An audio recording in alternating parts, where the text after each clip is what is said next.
చేసిన నాయకుడు కేసీఆర్ గారిని పట్టుకొని రంగాన్ని మాట్లాడుతున్నాడు. మీరు రంగాడు హౌలగాడు బాగంగాడు దేడి మానగాడు రేవంత్ రెడ్డి గారు ఈ చెత్తల కొడుకులు ఈ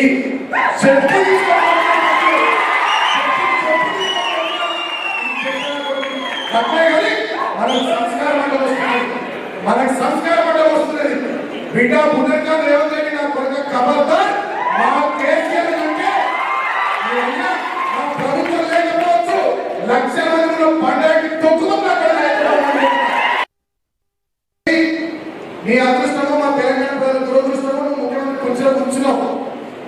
గతంలో చిల్లరగా లెక్క పొట్టిగా లెక్క అవరగా లెక్క మాట్లాడిన నువ్వు ఇవాళ నువ్వు కూర్చున్న స్థాయి నీ పదవిని బట్టి దానికి ఉన్నటువంటి విలువను బట్టి పద్ధతిగా మాట్లాడాలి. ఒక ఉద్యమ నాయకుడు ప్రాణాన్ని పరంగా పెట్టి తెలంగాణ తెచ్చిన నాయకుడు 10 సంవత్సరాలు తెచ్చిన తెలంగాణ